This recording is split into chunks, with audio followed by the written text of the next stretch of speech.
Welcome everybody to episode 26 of the Board of Trade podcast, brought to you on behalf of the Brampton Board of Trade. As always, you're stuck with myself, Jaipaul, Vijay, and we're here to talk about all things happening in Brampton, all things happening in the world and what they mean to Brampton. Yes. And then a whole bunch of stuff what's happening in Brampton. Yes, I like that.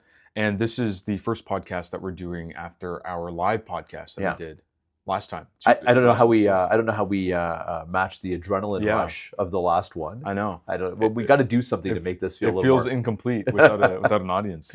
Well, for those who weren't in attendance, I trust everyone listened to the podcast since that's since been posted. Yeah. But for those who weren't able to attend, you want to do a little bit of a recap of what we did for episode 25? Because that was kind of a fun thing for us. It was super fun, yeah. So we did a live podcast at Beehive, which is in downtown Brampton.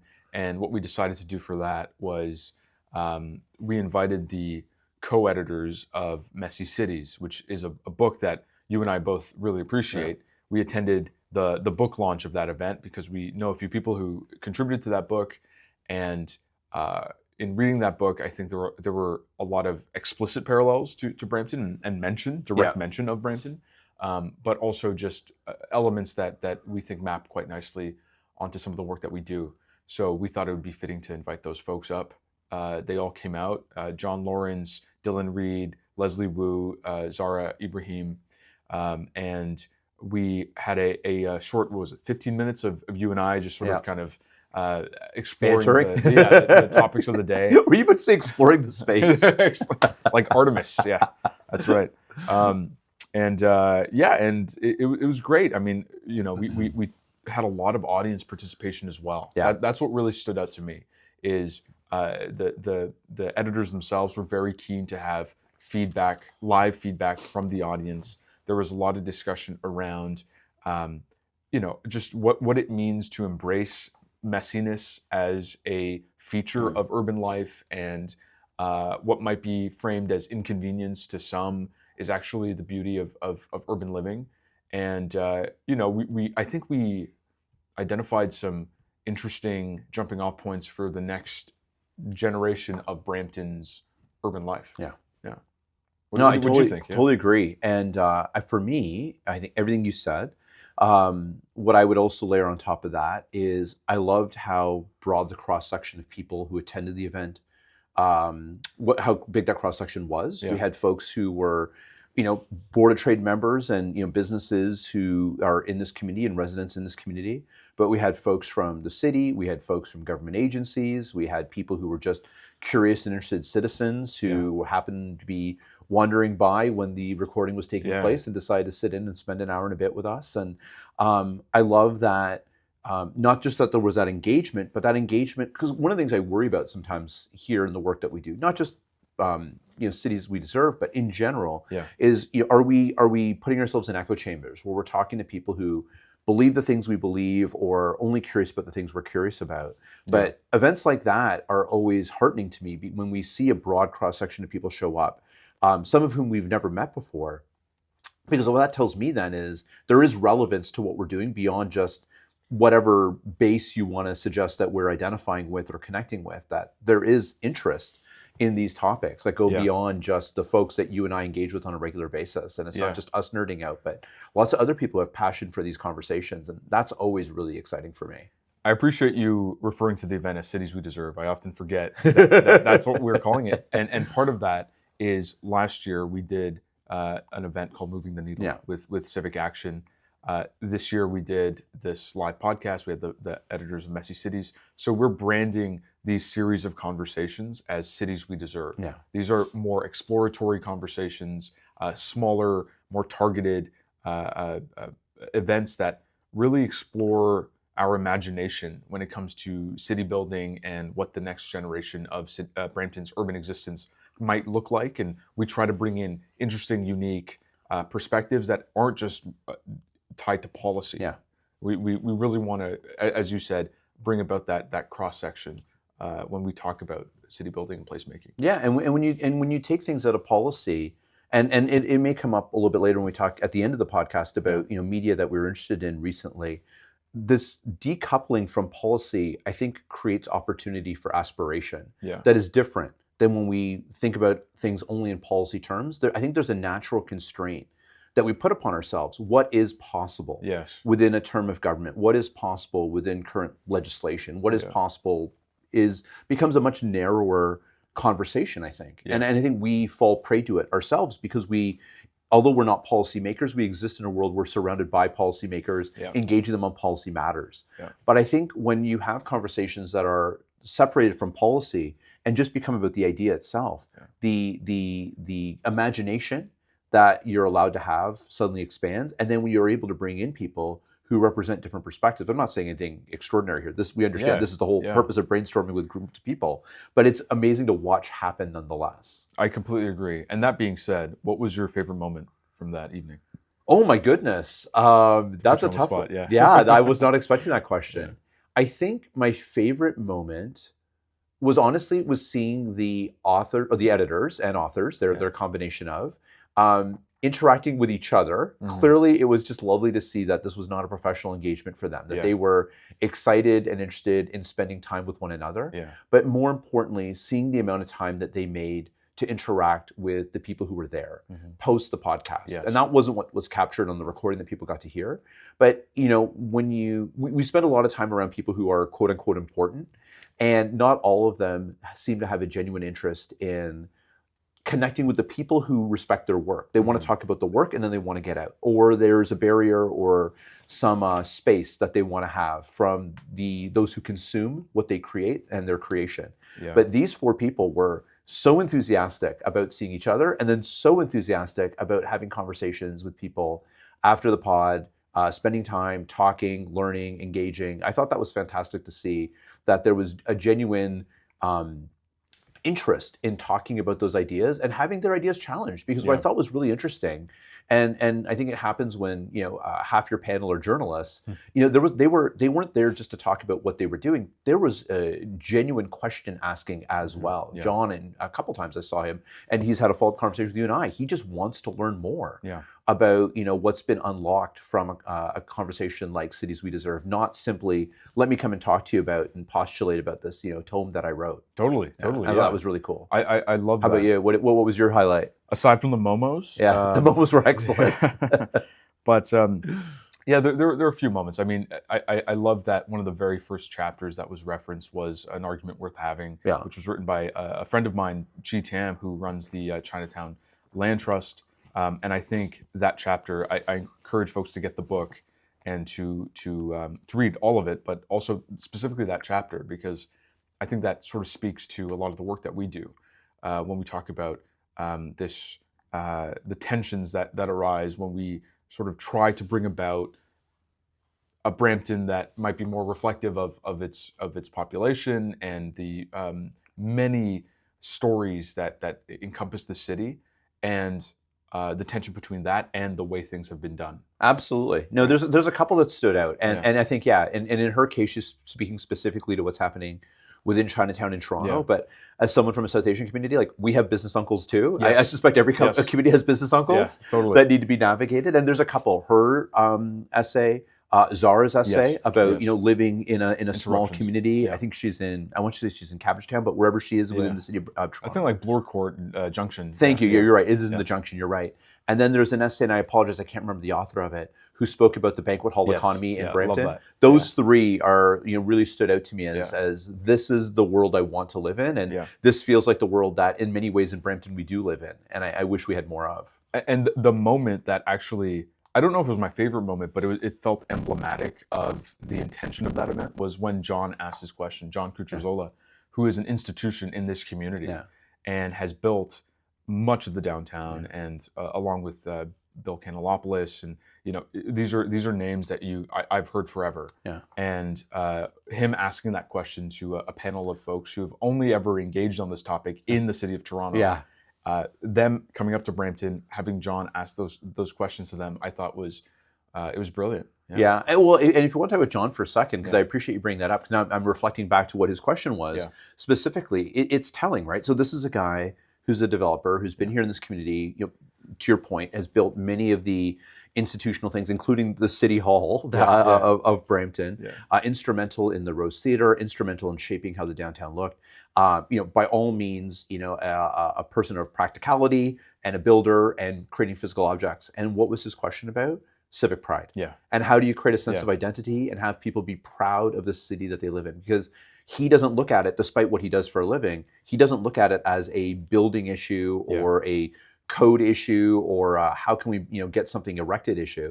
It's a how do you get people to feel proud and have an investment emotionally in the place that they live in. And I think that was I'm happy you raised that because it actually reminded me of that. That it really comes down to these types of things about identity as much as it is about planning. Absolutely. Looking ahead now, so where do we go from here? I mean, there are lots of threads that came out of that evening. But I think in terms of a follow-up event, at least in the spirit of that event, the Jane's Walk Festival is happening the first weekend of May. And so the Jane's Walk Festival honors Jane Jacobs, who was an urbanist from Toronto.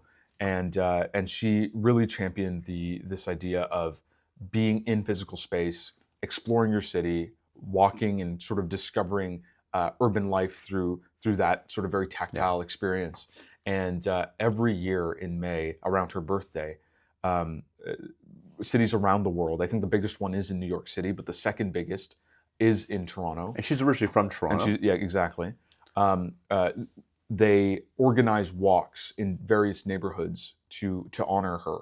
And this year we're looking to do one in Brampton, I don't know if I want to give too much away, but there's this really interesting part of the city that we're looking to explore that I think is very it's just really unique. There's a lot of businesses reflecting the various diaspora communities, especially the South Asian community, and it's at the intersection of a few cool spots. So that's really great. But also we have confirmed on April 19th, the Jane's Walk folks are coming up to Brampton. And they'll be hosting what they call a walk shop, which is a workshop that equips individuals in leading their own walks, should they wish to. So that's going to be really exciting. I'll be there. It's at Happy Hands Studio at the Old Shoe Factory in downtown Brampton. So if you're coming up from the GO train, it's very accessible. No, that's great. And I'm not going to tell you that we need to tip our hands, but I'm going to ask you, would it help to tip our hands in that perhaps someone listening to this podcast might want to reach out to us and help assist us in getting some of the background on this neighborhood, because neither you nor I are experts in this neighborhood. We've just seen what it represents, and we think it's an amazing walk. And we've talked to some of our colleagues, and everyone seems to agree that this is the neighborhood we need to focus on. But I don't want to say it, but if we want to say it, then perhaps some people might help us put this thing together. Right, let's do it. Okay, so we're looking at the Kennedy and Clarence area in Brampton. So if you're from Brampton, you'll remember, AAA Mall. Some call it the Kennedy Square Mall. There are also a ton of South Asian textile businesses. Village of India is there. A bunch of food spots as well. And it's just this really unique spot in the city. And it's sort of come about in this really organic and referencing our earlier conversation, in a sort of a messy way, but in a beautifully messy way. I've reached out to a few folks already. Liminal Assembly, it's a group that does walking tours of liminal spaces or places that look like they're straight out of the 70s or 80s. And they've actually done some tours at the AAA Mall or Kennedy Square Mall already. So I've reached out to them to help make some introductions. But by all means, if you have any connection to a business in that area, or if you're very familiar with that area, please reach out. And I'd love to hear about what we could do there. Yeah, and if you just want to learn more about that area, then we'll be posting up the information about when our walk is going to be. Yeah, and you can come out and take part. But I think it's going to be really exciting for all the reasons you described. I mean, it is a neighborhood that's gone through tremendous amounts of transformation. There are multiple communities, primarily South Asian, but there's a strong Caribbean community there. There's an emerging African group of businesses there as well. And it's a really interesting mix because we're talking about that block from Clarence down to Steeles, basically.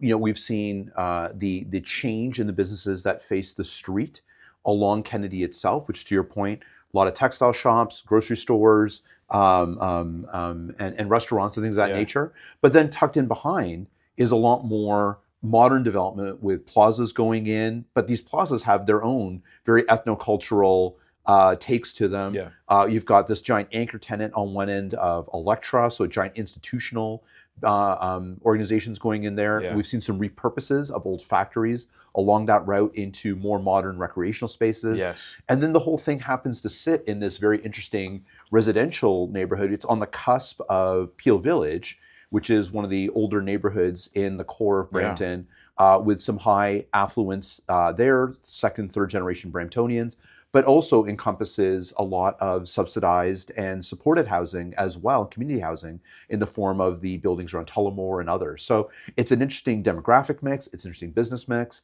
and I think it's really emblematic, to your point, of what Brampton is going through right now. So I think it's going to be a really fun conversation. I think so a really too. a really fun walk. Yes, thanks for tipping my hand there. Yeah. Well, and I didn't want to put you on the spot, but in case someone can help us, let us know, because we don't know a ton of people. No, you and I are going to be doing a bunch of door knocking over the next couple of weeks trying to put Yes. this walk together. I'm a patron of that area very often, but now we'll have a different reason to. Well, somewhere in there we have to fit in a stop to Royal India, because I think we have definitely paid for an extension on that building. My family and I. Yes, that's right. That's right. So, absolutely. Okay, cool. All right, so maybe let's dive into some of the topics of the day, and get your take. And this is I want to get a Vijay's take episode of Never Board of Trade. Okay. Because there's a lot of stuff that's happened. Yeah. But weirdly enough, just you and I haven't seen each other a lot lately. That's right. Yeah. I've been out of the office a fair bit, and the days that you've been in, I've been out, and vice versa. So we haven't had a chance to talk about a lot of stuff lately. Okay.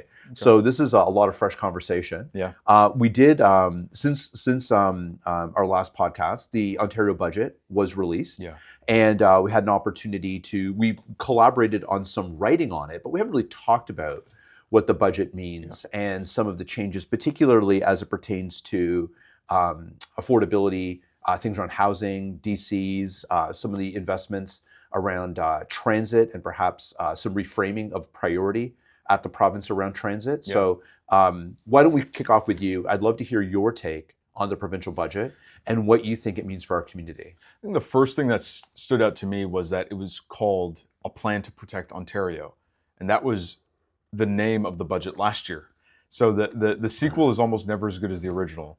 But I thought that was an interesting choice. I guess, just pulling on some of the same themes.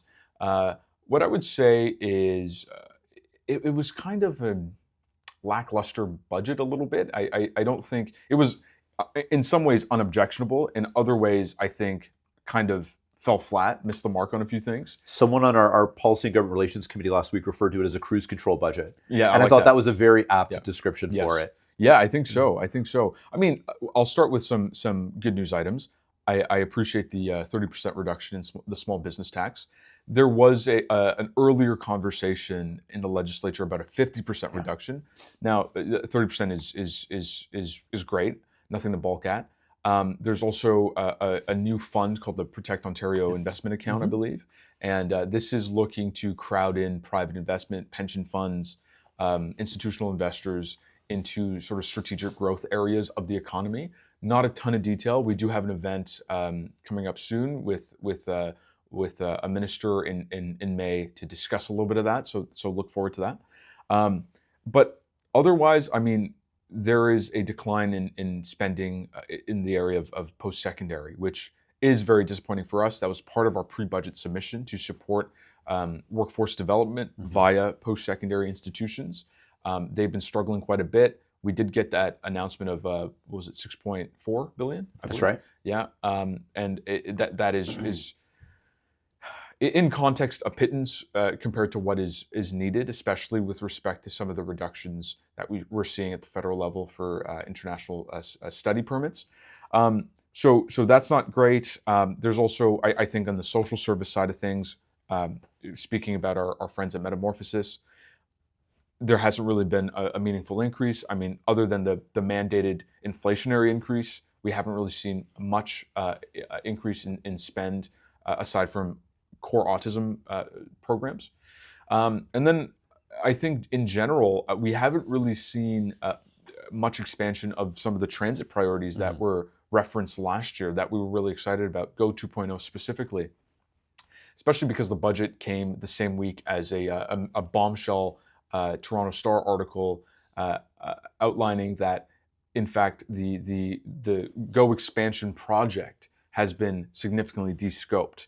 And in previous iterations, we've seen a desire to fully electrify the entire network or most of the network. Now we're seeing it's really only the Lakeshore line that's being electrified. In addition to some of our concerns around the 30-minute end state service for the Kitchener line, I think there's a lot of concern about the de-scoping of the GO 2.0 project as a whole. So yeah, aside from that, I think it hasn't really given me a lot to react to. There are a lot of announcements around it. Some of the big ticket items like the HST rebate was already announced, and that's great. But there hasn't been additional cost relief measures that were included. What's your opinion of this budget? In a similar spot, what I'm trying to wrap my head around it, and I love your take on, is what do you think they're trying to achieve with this budget? You're right, they're presenting it as a sequel, and sequels are never as good. Somewhere Peter Bethlenfalvy is screaming The Empire Strikes Back, but it's all good. But short of that, this is a budget where there's been, we can challenge where the spends are, and I totally agree with you that there are insufficient spends in key areas, education being the number one in my mind of that, because it is an indirect, bordering on direct economic driver. It was a cut for all intents and purposes, but at the same time, making significant cuts in DCs, HST, revenues that the province can collect as well. This is a budget with a huge deficit in it. And I just, what I'm trying to understand is what is the objective of the province right now, excuse me, other than just trying to appeal to a base, but we're not in an election cycle right now. So I'm trying to understand, why are we doing this budget that that has all this, all these opportunities to hold the line on revenue collection, while at the same time, and making cuts actually in revenue collection while running a deficit. When does anyone pay for this budget? How do we, if we agree, for instance, that the reductions in funding for post-secondary constitute a cut, that the reductions in scoping for GO represent a cut, well, how do we recover if in the long run what we're saying is we collect less revenue from the province in the first place? I just see them on this course of action that feels very, very short-sighted to me, that has some real ramifications down the road for whoever inherits this province after this government. We're going to collect less money. We're not going to spend money where it needs to be spent. At some point, the bill for all that's going to come due. And I worry that this budget is actually the beginning of something much more problematic for the province. Interesting. Or I'm overthinking it. I don't know. But I agree with you. This province prides itself, the provincial government prides itself on never having raised a tax. And that's all fine and well. But when you start doing tax cuts, then it's effectively expansionary fiscal policy. It is expansionary fiscal policy. It's as if you're spending. That's right. So that's a great point. I mean, I've done 3 budgets now at the Board of Trade, and each year the target for balancing the budget moves just 1 year. It's always 3 years ahead. Next year they're going to move it, a year after that, 2030.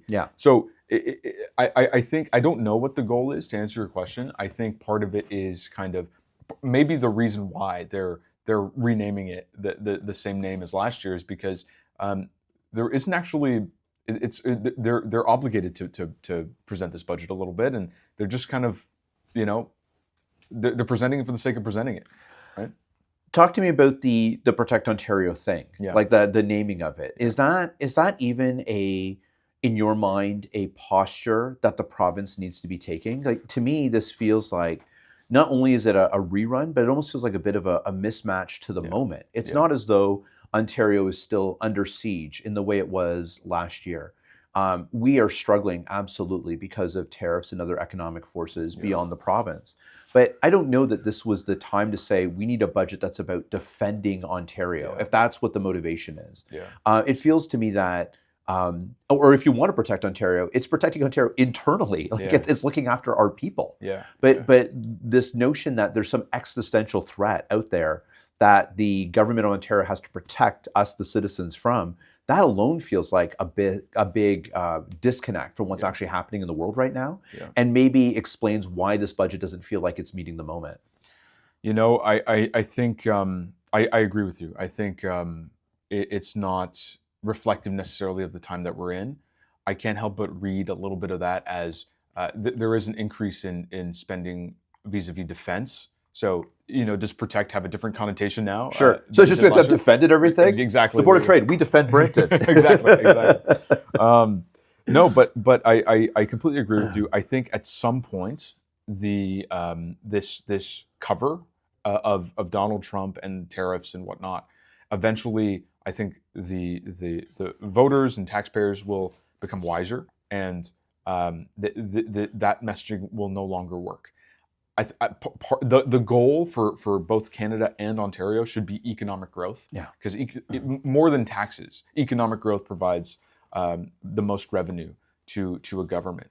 So I think we're seeing suggestions of that, but we need we keep saying this, but we need a comprehensive industrial strategy, and I'm just not seeing that from either level of government. No, I totally agree, and that's where I'm confounded by why this budget and why now. Yeah. This is a government at the provincial level that has at least a couple of years of runway ahead of it before they're going to have to go back to the polls. There is no opposition of any form in Queen's Park. If any time a government had the luxury of saying, we're going to do a budget that's actually going to invest and look in a longer term framework here and start looking a little bit more downfield, this is the time to do it. Yeah. Who's here to be critical? Who's here to suggest that if you're going to run a budget that runs at a deficit, then why are you not investing, to your point then, in education? Why are we not making these investments in job creation? Yeah. We're running this very protectionist budget, but I don't think we're actually addressing the issue of affordability in a way that's meaningful to people, nor are we building a foundation for future growth in the province. We're just playing defense. Yeah. And to me, this is the exact moment, with the strong majority that they have, the lack of any real challenge, for this government to say, you know what? We're going to run a budget that might not be popular financially, but is making investments in the long-term growth and sustainability of this province. And this feels like such a miss of the moment. And they have a majority government. This is the license to This is what every government dreams of, is being able to enact any policy you want without having to deal with the repercussions of it for a couple of years. They have the opportunity to do something really landmark, and they're choosing not to do it. And that's the part that I find really frustrating, and where I'm trying to figure out, what is the strategy here then? They're running a budget and an approach that feels like they're going to go back to the polls again later this year. Yeah, totally. Yeah. And that doesn't make sense to me. Yeah. Last thing before we move on to the next item. You want to talk about Bill 98 as part of this too, right? I do, yeah. Bill 98 and the Canada-Ontario build agreement. What are they calling it? The DCs. Yeah. Anyway, sorry, and I apologize. I realize I'm conflating, because I mentioned the DC when we're talking about the budget. The DCs were actually part of this larger announcement that came a few days later. My apologies for conflating those two things. All good. The assumptions around the price of oil almost immediately outdated based on the geopolitical strife that we're experiencing. And I'm surprised that journalists haven't really hammered jumped that on point. this. Yeah. Yeah, interesting. Anyway, I do want to talk a little bit about Bill 98, a little bit about the DC piece as well. Let's start with the DCs. So the federal government announced, along with the Premier and Mayor Olivia Chow, this massive stimulus in reducing DCs by 50%. So just, if you're listening for the first time, DCs refer to development charges. It's a municipal tax that is levied on new development that is used to fund infrastructure and parks and all the amenities that we enjoy. This has been cited by the housing industry as a major deterrent to building new housing, particularly because they've raised some order of, depending on what city and what year, 1,000%, 600%, whatnot. And so it adds hundreds of thousands of dollars to the final price. Now, the province did pass a bill that looked to defer the collection of DCs to occupancy as opposed to the permitting stage. So what this means is, instead of collecting all those DCs up front, you essentially wait for the project to be built and for essentially the keys to be handed over. to collect those DCs. So that allows for more cash flow Yeah. in building that And just project. for those listening, just to give a little bit of more context there. So right now, or before this deferral piece happened, the builders had to pay the DCs at the time essentially they got project approval. Yes, exactly. So anyone who's ever bought a new home or a new place of business, you know that time from that listing going up, saying we've acquired the land and we have the plans to build this thing, to the point that to your, that figurative handing over of the keys can be a cycle of a couple of years. Yes. At times, and so the builders are forced to cash flow that, oftentimes having to finance that, so they have to go to the banks to borrow the money to pay the DCs that they need to pay, and then not have any opportunity to collect that for some years. So a couple of things are happening there, which not the least of which is they're hampered by not having that cash on hand to be able to pay for other things, which means they have to finance, which means that means the borrowing costs that those builders are taking on are now being built into the final sticker price that people like you and I are paying. Yes. In addition to, quite frankly, making it more difficult for builders to even justify types of builds that have lower margins or maybe more affordable, because they can't take the risk because all their money is tied up with DC, so that they're forced almost, or at least they feel as though they're forced to build higher ticket projects with fatter margins in order to give them some financial stability as well. Yes. So there's a lot of unintended consequences of this DC structure the way it is right now. And most explicitly, the interest that is then accumulated on the DCs themselves that you have to pay throughout those years. But that's anyway. right. Yeah, and as an aside, I think this legislation has kind of, well, it has put on pause a number of projects, at least in Brampton, because of the deferred DC collection. But fast forwarding to this announcement, Prime Minister Carney has announced $8.8 billion of funding over the next 10 years to support reducing DCs by 50%.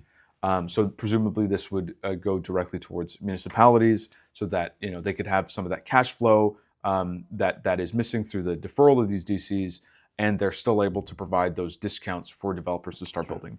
A couple of reactions here. I'm curious about your take. $8.8 billion over 10 years. Doesn't sound like a lot, does it? It's not a lot of money. It doesn't sound like a lot of money. It's very interesting because folks are saying, this is a good chunk of change. Mike Moffat has estimated somewhere around $2 to $2.5 billion of DCs that have been collected by municipalities in, I believe, 2022.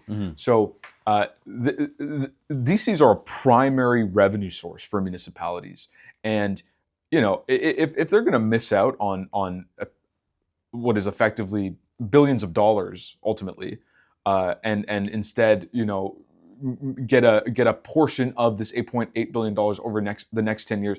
I don't know if that would really change the psychology of some municipalities, but depending on from my perspective, depending on the timing that these funds will be transferred to municipalities, because they do have to abide by that I guess deferral to occupancy. That's right. So because they have to abide by that, if the federal government is saying, hey, look, you don't have to wait a few years to get your DCs, we'll give you this funding right away, maybe that might change things. But aside from that, 8.8 over 10 years is nothing.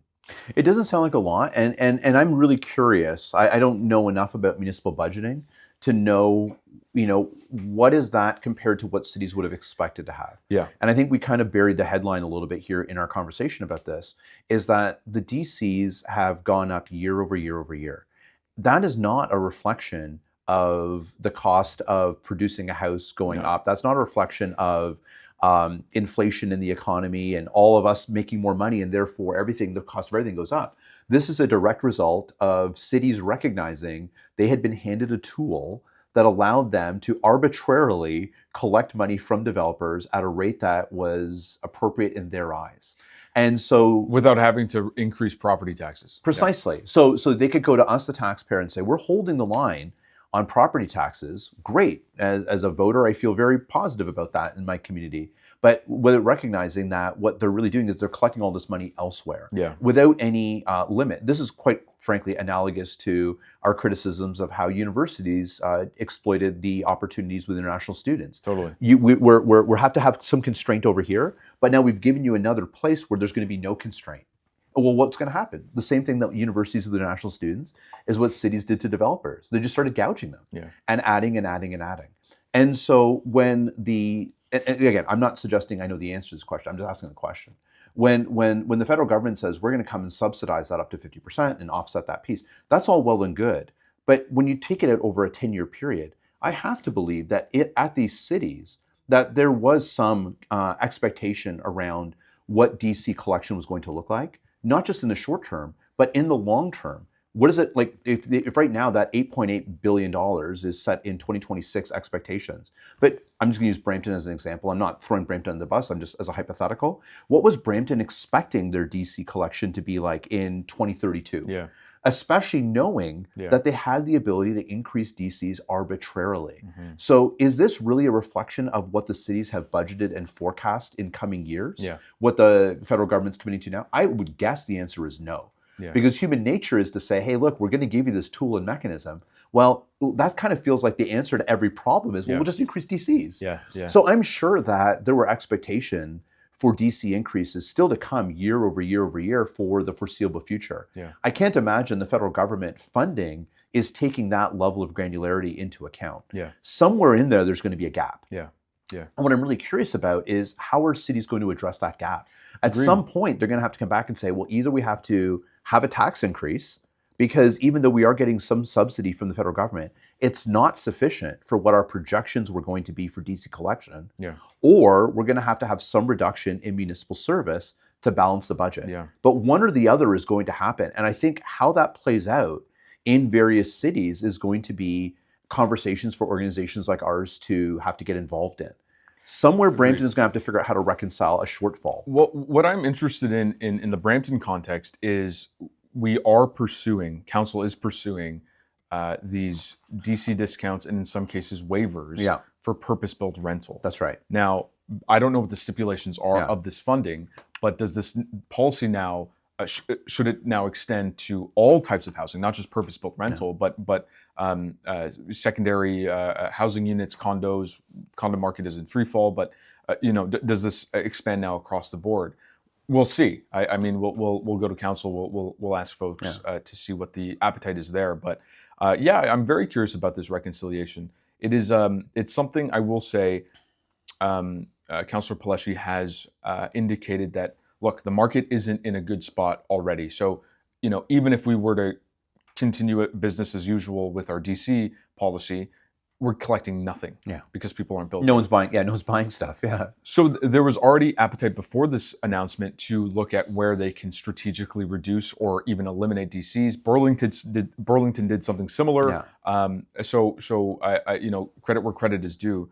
I'm very curious. Yeah. And to be clear, I don't think this is a bad thing. I think this is a good thing. It just leads to a whole bunch of other questions. Yeah. Because ultimately, the cities have to have some mechanism to have the revenues to meet the needs of growth. And I don't think, for the reasons you've described, $8.8 billion spread over 10 years nationally doesn't feel like a whole lot of money. Yeah. But secondly, I have to believe the cities were counting on being able to increase DCs as they saw fit to wipe up any issues they had with the budget, which they can't do any longer. Yeah. And so that combination of things means there is going to be a budget shortfall at some point at the municipal level that they're going to have to deal with. Absolutely. The other piece that is in there, and again, I'm in favor of what's being done here, but my understanding, based on our conversations with others who understand this industry better than we do, or at least than I do, is that the DC piece is only one piece of what which is of why housing, especially new builds, cost as much as they do. Yeah. We still doesn't address the cost of labor. No. Still doesn't, which is we're still in a labor shortage when it comes to skills trades to build houses, and we still have the issues of materials and raw materials and those increasing costs as well. Yeah. So although this is an important piece, I think it's also worth noting that there are other equally, if not more so, components of that stack of things and the cost of doing business here that are not being addressed through this mechanism, that are still driving the cost of housing outside of the affordability of many people. Absolutely. To speak a little bit about Bill 98, I'm particularly interested in this because it sort of uploads a little bit with respect to housing and transit. So with housing, the most notable change is that Bill 98 effectively eliminates this green building code that Toronto has been utilizing. Municipalities can no longer mandate that developers have a certain number of EV charging as an example, or the province can now specify minimum lot requirements and so on and so forth. Help me understand this, because this is new. This nuance is new to me. Yeah. Is that just on commercial properties, or is that on residential properties as well? Because the things you're citing feel very commercial in nature. Yeah, no, residential. Residential Yeah. as well. Yeah. Okay, got it. All right, thank you. It's an attempt to streamline, I guess the the building codes across the various jurisdictions. But the piece that actually is interesting to me, because I'm interested in the implications and the fallout, is the uploading of some of the transit decision making, specifically with respect to fares. So Bill 98 changes the ability for transit agencies to determine specific nuances of their fare policy. The intention is to harmonize fares and to implement one fare across municipalities that might have different policies with respect to certain demographic groups and fare prices and so on and so forth. So that's the good side of this. The challenging side, and this is something that was raised by my colleague at the Maitre Policy School, the executive director of TTC Riders, is that it also imperils a municipality's ability to do something like fare capping. Fare capping is essentially saying, it can fares cannot exceed this defined amount in an attempt to make transit affordable for folks. Right. So now, I'm very interested in the implications on Brampton Transit. We know that there's been a significant decline in ridership after many years of immigration, students, and landmark growth. Yes, Brampton Transit has been the success story in North America. Yeah. We've seen a significant decline, and this has led to significant declines in transit fare revenue. We understand that the cost recovery ratio, so to speak, the amount that transit is funded explicitly through the fare box is exceptionally high in Brampton. Now, if the province can decide that level of fare and the local transit agency can't, now does that have implications on our frequency and the level of service? I mean, we haven't spoken to our friends at Transit yet, but these are questions that I'd be asking them. And do we know if there's a mechanism? Like, is there? This is a fait accompli. There's not as there always is, or there never seems to be lately, any sort of consultation process that's built in with MTO or whomever it is that we need to engage with on this. But it's a great question to ask, because I think there's some real need to both make sure that we are landing on something that does seem fair as it pertains to fares across the province, but more importantly. And we talked about a little bit about this when we had our budget submission to the city of Brampton. Yeah. How are we decoupling transit service from fare collection? And in the research that we pulled forward, that you pulled together from places like Toronto and others, they've decoupled that. And that's allowed then and that was more in the short term rise and fall of ridership and sort of making sure that a certain level of service was available, even if we had a bad year versus a good year. But this feels like an almost a more, on a larger scale, we have to be thinking about this issue now. How are we separating this piece out so that the fare revenue is still something that can be counted upon, but that the level of service is now coming, because this is a core funding that the city is providing, regardless of whether one person takes the bus or 100 people take the bus. This is it. It's a public utility, essentially. And the reason why we charge fares on transit is because we're looking to recover some cost of that. But it is a public subsidy at the end of the day. Yeah. So that's what makes it kind of complicated, right? It's, we see transit as an inherent good that we need to uphold. But, there are real constraints that municipalities are experiencing. And so there is part of me that, I'm curious about what our friend Jonathan English would say, because he's done some work on this when he was at the Toronto Region Board of Trade. But I really like TransLink. I really like BC's transit agency. I talk about it a lot. I think there is some value into regional decision making with respect to transit, so you can harmonize across borders. I mean, do you lose out on certain things? Maybe local nuances, sure. But I think what you gain from that sort of perspective is important. What I worry about is when you have 11 transit agencies, as Leslie Wu was talking about at our panel. Then you have Burlington and Oakville, which border each other. Transit in Burlington is generally fantastic. Transit in Oakville is horrendous, probably the worst in the GTA. Yeah. So yeah, something to consider there. Yeah, and I do like that approach too, because to use that example that you're citing with Burlington and Oakville, our local version of that is Brampton and Caledon. Yeah. Where we have what is largely regarded as one of the best transit systems around, at least regionally. Yeah. And Caledon has nothing. Yeah. And we know that, our cities have at best a very blurry border between us. Yeah. People live in Brampton and work in Caledon and vice versa, and shop in Caledon and live in Brampton. And we know for those who are in Caledon who rely on transit, or who normally would rely on transit, that option is not available to them. No. And they have to get by on Ubers and cabs that are subsidized in some cases by the city to help those who are disadvantaged. Mm-hmm. Or Brampton Transit runs into Bolton to ensure that those employers who are technically in Caledon have access to talent coming from Brampton. Yeah.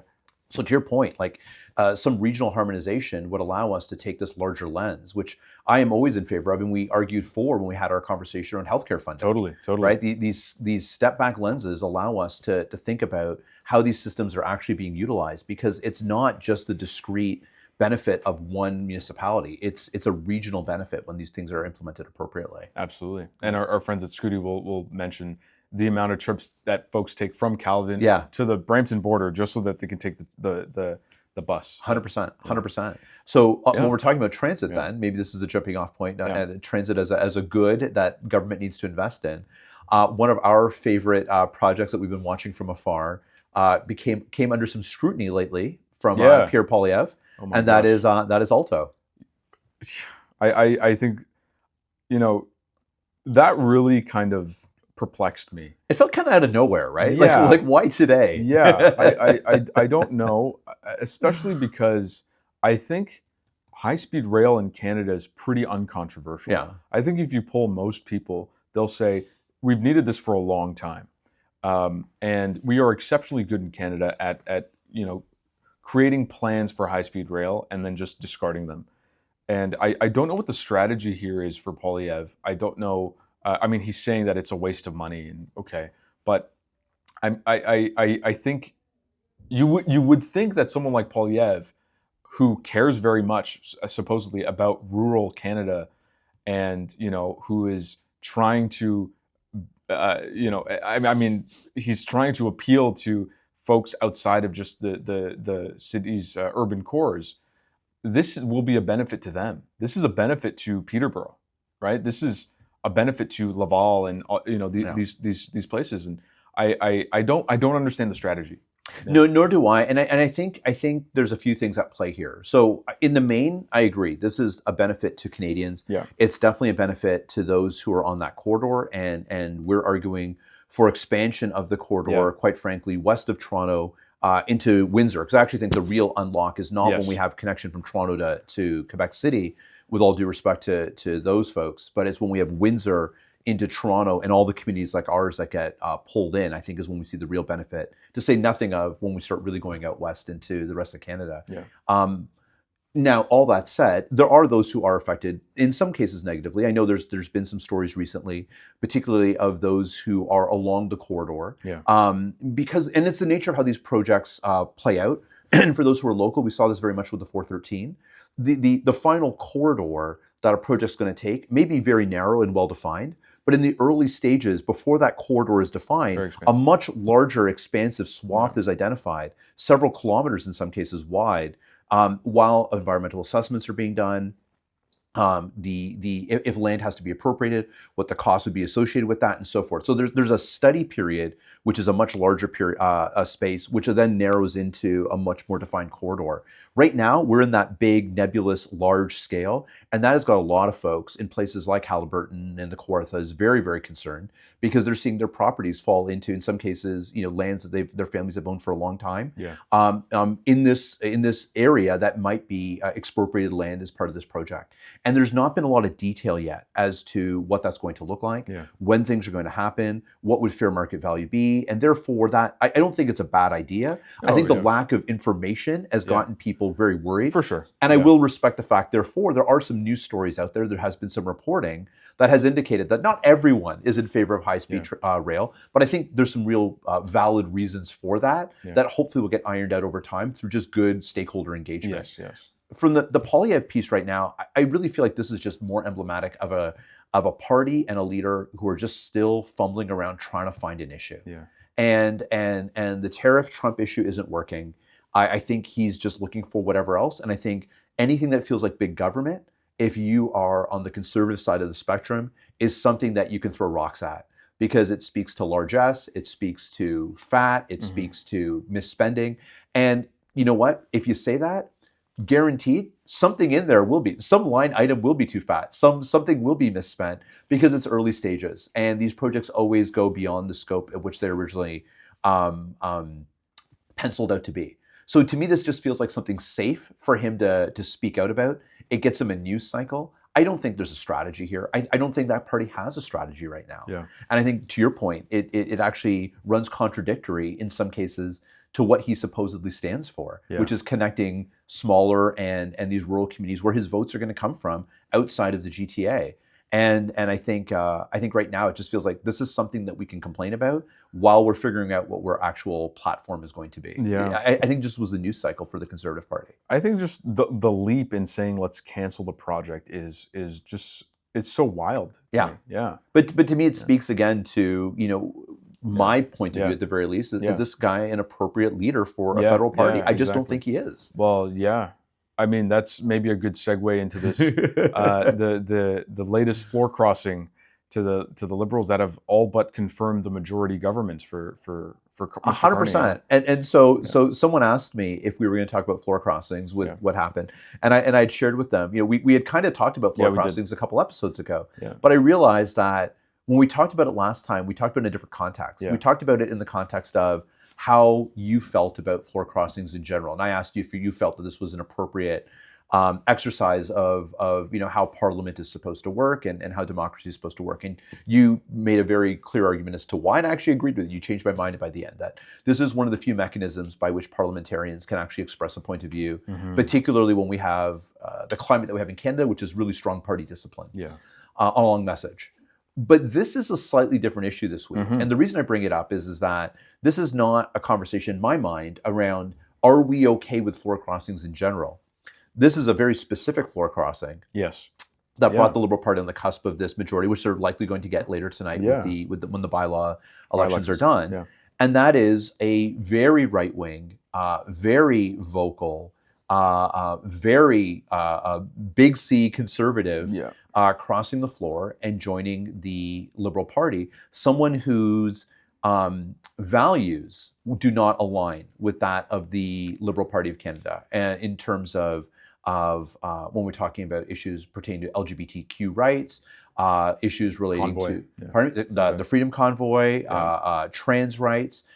This is a bit of a departure now beyond just, are we okay with floor crossing? It's about, who are we okay with having crossed the floor? Yeah, it's a bit again perplexing because I think the Prime Minister was asked by Rosemary Barton in the year-end interview, are there any red lines? And he kind of gave a waffly answer a little bit, but he seemed to indicate that they would, have to abide by liberal values. Yeah, whatever those may be. Largely speaking. But in this case, it seemed like, to me, it really emphasized this point that is it indicative that these are red Tories from the Conservative Party that are now defecting because they no longer see themselves represented in Pierre Poilievre? Or does it mean that the Liberal Party is getting more conservative and they see Prime Minister Carney as an increasingly conservative figure that is representing them perhaps better than Pierre Poilievre? I don't know. I think in this latest example, maybe that I'm starting to feel that the Liberal Party is just becoming a little bluer than it is red. And so, yeah, I don't necessarily know how I feel about that or what that means, but I'm hoping that those more nefarious beliefs of this particular individual are not going to be, certainly not perpetuated, but at the very least disavowed and condemned.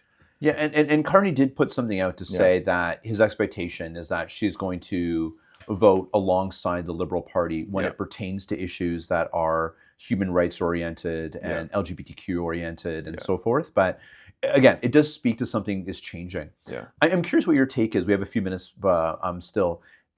One of the criticisms that folks have on the other sides of the political spectrum is that the Liberal Party itself does not have an ideology.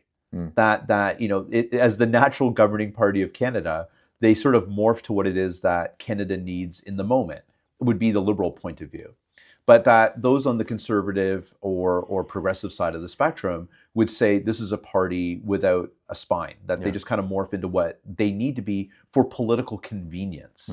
Do you have any sort of perspective there? Because I'm curious about this, because to me, how one answers that question is part of how one looks, therefore, at these floor crossings and these ideological schisms between people who are now leaving other parties to join the Liberal Party. I've long maintained I believe the Liberal Party is the party of the moment. Yeah, I agree. It's not a party of ideology.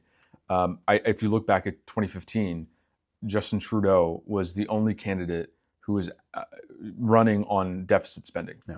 Even Thomas Mulcair, who was leading the NDP, was talking about balanced budgets. Yeah. So I really see this is part of the success of the Liberal Party is that they can be chameleonic and amorphous and allow themselves to kind of morph into whatever is needed of them. And I think that is certainly the case here. So I don't see this as some betrayal. Yeah. Right. I mean, knowing who Mark Carney was going into the election last year, you should have been able to determine that he might be a little bit more conservative leaning in certain areas. Absolutely. But I think if anything, what I'll say is this is great for the federal NDP. This is great for Avi Lewis, because what it indicates is that there is a real crisis of the left in Canada, and that's sort of the perfect opening for the NDP to embrace a new identity as the only true left party of Canada. So I see this as an opportunity for them, and I'll leave it there. Yeah, and you went where I was ultimately going to ask. The last question I wanted to ask you today was about how you saw the federal NDP. But I just want to revisit your comments around the Liberal Party for a second. Yeah. It sounds like you're saying what I'm saying, but I just want to be clear on this. We're acknowledging this is a statement of fact. It's not a criticism. No. It's not I kind of feel the same way. Yeah, I don't know that a party has to have a rigid ideology that I have to adhere to. I struggle sometimes when politics feels like sports, and it's like I have to cheer for this colored jersey no matter what. Yeah.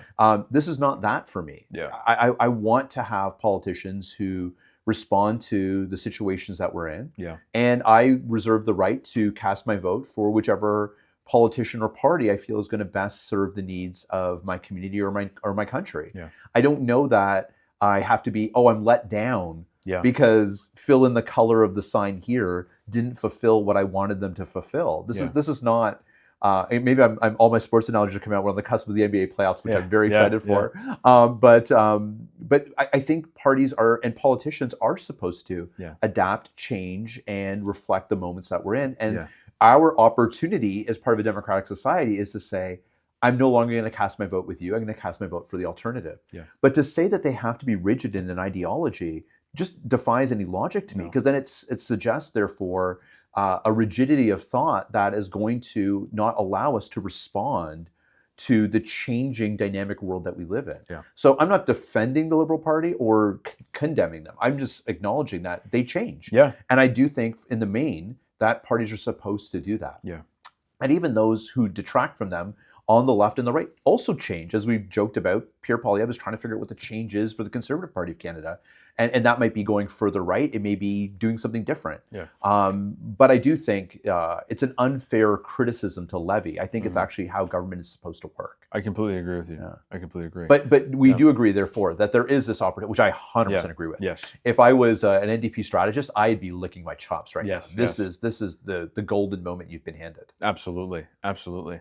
I also want to mention that if we're speaking about the feds for a moment, that the Prime Minister was in Brampton last week to announce funding for the Embleton Community Center. Yeah. We did talk about earlier in the podcast about the list of projects that were This paused. was one of the ones that was paused because Yes. of the lack of DC funding. That's right. That's right. So great news for the community. Yeah, overall. $64 million investment, That's right. a massive community center in a growing part of the city. Like this is the exact investment that Brampton needs. Yes, and this is part of that $51 billion that was announced in the budget 2025. New budget cycle, yeah. Yes, budget that's 2025. Right. I had to recalibrate my brain. Yes, too. exactly. This is that presumably that pot of money that we would get this LRT funding from. So let's see what happens there. But the last item we want to discuss is. Did I miss a topic? No. Just like what we normally end on. Yeah, exactly. Sorry. Yeah, you gave me a knowing look, and I was like, was there a surprise announcement I was supposed to make that I forgot about? Not at all. I'm sure there is, but I think there's always something. Yeah. There's always something. Yeah. I guess to end on as we normally do is like something that's captured our imaginations lately. Yeah. So for me, I think I shared with you a couple of weeks ago. I took a little mini vacation and I went up to Huntsville. And I got into Algonquin Park and enjoyed some time out in nature, which I share only because it was like the setting. It was a rainy day, and I went into a bookstore in Huntsville, and it's not in some small cottage campy community that I found this book on urbanism that I thought was interesting. Oh, cool. But this book I just finished reading on the weekend called "No Place Like Home," by the author's name is Jessica Barrett, and she's a Canadian author, and the book basically is around the housing crisis that we're in. And I had picked it up in advance of Cities We Deserve, but I opened it up because of Cities We Deserve, because it just sort of prompted all these conversations. And her basic premise of the book, essentially, is that we have over-financialized the housing model in Canada. Yeah. And that we have turned this into, and it's a structural issue, that we have an issue now, that for many Canadians, for most Canadians, a house is an investment more than it's a place to live. And I think we kind of intuitively understand that. She doesn't attack it from an economic perspective, but more so what that means in terms of community, what it means when you look at your house and your neighborhood and the place that you live as your nest egg for retirement, as opposed to a place that you want to live and be part of and build relationships in. And so it's a conversation very similar to the one that we've been having, where therefore the things that she's advocating for are things like more community-based housing, more non-market housing, co-ops and things of this nature. But she's approaching it from a social and psychological level, not simply an economic level. Although she does certainly talk about things like job mobility and other things start to struggle when people feel like they can't leave the house that they're in. Or people can't operate meaningfully in society and create and take risk financially to start businesses when all their money is tied up into homes. So there is the economic components there, but what she's really talking about fundamentally is what happens when people don't feel like they have stability. Yeah. That you can't make social bonds, that you can't create relationships, that you can't invest in your neighbors. When you defend your house, and a lot of the NIMBYism and things like that we talk about, that ultimately erode the health of a community, come about when you only see your house as an investment opportunity, not as a place I live in the capital L sense of the word live, not just a place where I hang my hat at the end of the night. Yeah. And so I just thought it was a fascinating book because it talks about all the things we talk about, but it really took out and it acknowledges the economic development and economic components of that argument, but really talked about how the places we live are poorer when we only think about our homes as investments. Yeah, wow. And to change that is not simply a psychological trick. It does require wholesale thinking structurally about how we think about and incentivize home ownership. Yeah. But she cites examples in other places of the world, Saigon, Vienna, even in Canada. I can't remember the name, but I wrote it down. The little mountain development in Vancouver, sort of co-op developments, places that are subsidized. Cool. Wow. Places where housing was looked at as a public good in the way that you and I talk about transit. Oh, awesome. What happens when we start talking about housing in that nature as well? And what types of things come out artistically, culturally, socially that enrich a community. Anyway, it's a fascinating book. I'll pass it to you if you're interested. Thank you. But I really quite liked it because it talked about this issue from a new lens that I really did appreciate. Oh wow, I'll have to add that one to the list. Yeah. I mean, we do work occasionally with the Cooperative Housing Federation of Canada. They help us. They've helped us develop budget submissions in the past, and we support a lot of their advocacy. And I think a big piece of their advocacy is in addition to the cutting of DCs and all that, let's build intentional communities, community ownership, cooperative living. I think these are important to that vibrancy of urban life. Yeah, 100%, 100%. So anyway, I'll pass you the book if you want to take a look at it. But I thought it was interesting to think about it from that social lens that we think about and experience, but I don't think it's part of as much as part of the public dialogue on why. Yeah. And I do wonder, one of my things when I finished the book was, how would and in part because some of the stuff we talked about on this podcast, the DC changes and so forth. How would policy be different if we took into account some of these more humanistic values as part of the policy making decisions? Are policy makers thinking about vibrancy and safety in communities? Are they only thinking about, when we only think about it as investment vehicles, well, then it does start to stand to reason why certain projects get pushed back on, but also why we have safety and security issues in community. If I don't have a sense of my community and my neighbor, if I'm always trying to defend my property from encroachment, like that is going to have natural knock-on effects to the safety, the sense of community I have. Coming back to John Trazzola's point, do I have pride in my community? Yeah. Well, or am I just making sure that like my grass looks great because I want curb appeal when it's my time to sell my house? Yeah. Anyway, great. Yeah, I thought you were going to talk about Artemis 2. Oh, well, I'm happy to talk about that. Okay, I'm happy to talk about that. I almost feel like I was going to bet money on that. But. No, because you are right. I am a huge space nerd, and I loved everything about this, and I have tons of thoughts, and I don't think any of mine are novel. Yeah. But the one thing I will say for sure is that, my goodness, did like humanity need those? Like, we have picked 4 better people to have sent into space to have the experience that they did, to remind us of what is possible. I know it's almost trite to talk about, to quote Carl Sagan and Pale Blue Dot and all that stuff, which they did in eloquent ways as well. But I think to see, I know that the term is kind of out there right now, and I love the term competency porn.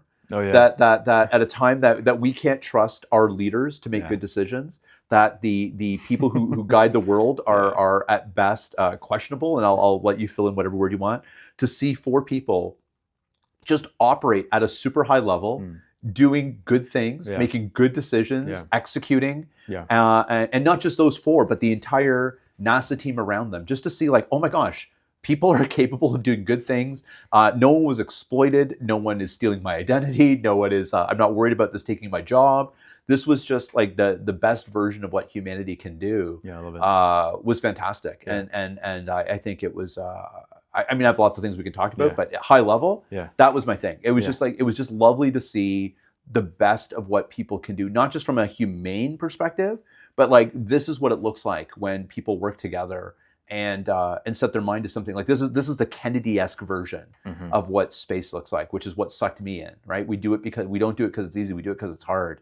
And I mean, how many young kids are now looking at becoming astronauts or looking at science or interested in space or whatever, because we sent the right people. So I'm getting emotional. This was amazing. Yeah. Wow. It was amazing. Wow. And what did you think? No, I can't follow that up. That's exactly it. That's 100%. I don't know if you've seen William Shatner coming back from space. Yeah. And like, it's kind of hilarious because Jeff Bezos is like looking to pop champagne. Yeah.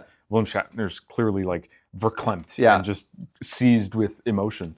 But yeah, I support all the space activity because it reminds us like who we are and what should be important. So, no, it was incredible. It was incredible to watch. And like I said, I don't think you could have picked better people. Everything from the naming of the moon crater in memory of cosmonaut astronaut Reed's deceased wife, to the Easter address, to like it's just like every time they had an opportunity to step to the moment, they did in a way that I thought just emphasized all the things we should be thinking about. I loved every minute of it. Yeah. Excellent. Great. Yeah. I don't know, do you have another media thing, or did I step on yours? No, not at all. really quickly, there's lots of media that I consumed in the past week, and I saw a bunch of movies that I've been wanting to watch. I saw Sinners, fantastic film. You hadn't seen Sinners yet? I hadn't seen Sinners. Oh my gosh! Yeah, Wow, incredible, just tremendous film. That barn scene was just like, that's what honestly cinema should be, and I'm so glad that something as strange and but beautiful as that was put to screen. So I think was great. I saw Marty Supreme. I saw the first Durandar because okay, we have to watch it because I'm getting so much hype for Durandar too. Exactly. It's interesting because that film was very well made, like one of the best, blockbuster type of India cinema films that I've seen in a long time. Clearly, a lot of propaganda as well, it's just infused in there. But the moment I want to speak about, and I referred to it briefly in our call this morning, but my partner and I hosted we're doing a monthly dinner party series. Yes, I meant to ask you. This sounds amazing. Yeah, I'm so happy you're sharing this with everybody. Yeah. So the prompt was to bring a passage of a book that means a lot to you, and to just ask a question about it. Just to get people to react in that moment. And everyone just like brought an incredible array. Everyone's like either a writer or they're just avid readers, and they just really shared just beautiful passages. Crying in H Mart got a lot of love.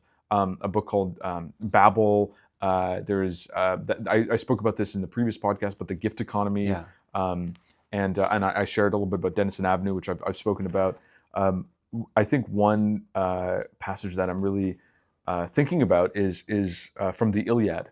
Someone shared a piece there, and in particular, there was this translation from someone named Emily Wilson, who's the first woman to translate the Iliad in full. Oh, fascinating! Yeah, and there was one piece that I think stuck out to the person who shared it, and also myself.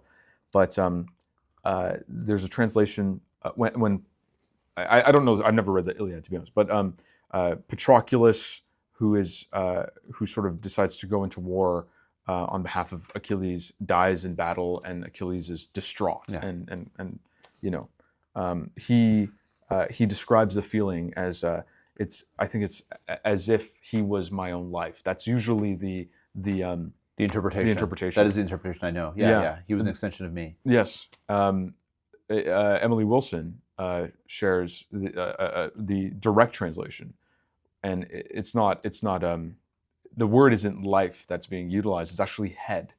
So it's as if he was my own head. And my friend just provides this beautiful summary of why that is so meaningful. Right. The original interpretation shares what Patroclus meant to Achilles in terms of how much he valued him. The head usage shows how it felt in his body, like what it felt for him. Right. And so it gives sort of a subtle but meaningful connotation to everything that comes after that.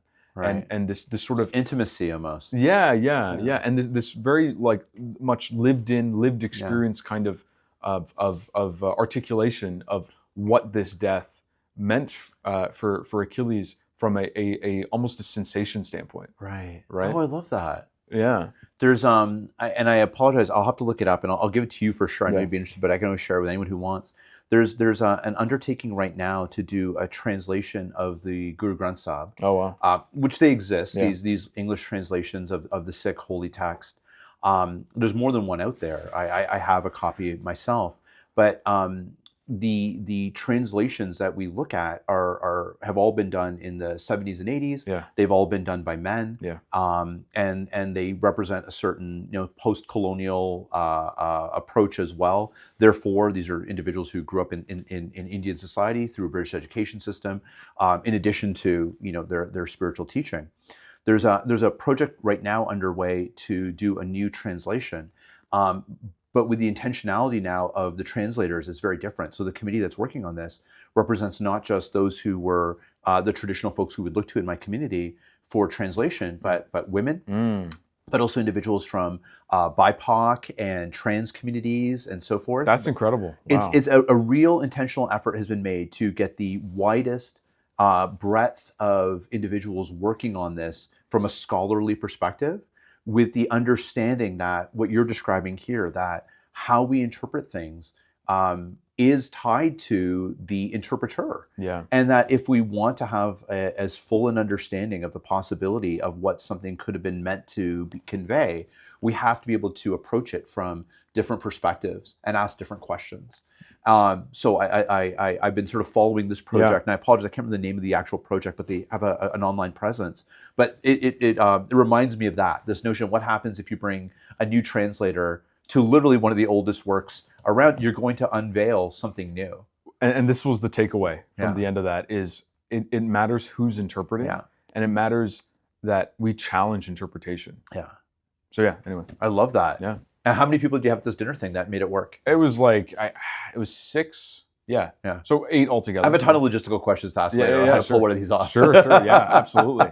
But maybe this is time to wrap it up from here. Yeah. Thanks to everyone for listening. We really appreciate it. Thank you. And thank you once again to everyone who came out to the live recording. If you haven't had a chance to listen to it yet and you dived into this one, go back, give it a listen. And we know the sound quality and everything was a little bit different because we're in a live room, but it was a really cool energy, and I really appreciated so many people coming out that night to spend time with us. It was a good discussion. I quite enjoyed it. Yeah. Absolutely. Yeah. And we'll be back once again really shortly. And if you've got a recommendation on a restaurant, jewelry store, sari shop, whatever you need to hit on this Jane's Walk that we're doing down Kennedy Road, reach out to Vijay and I. We need all the input we can get.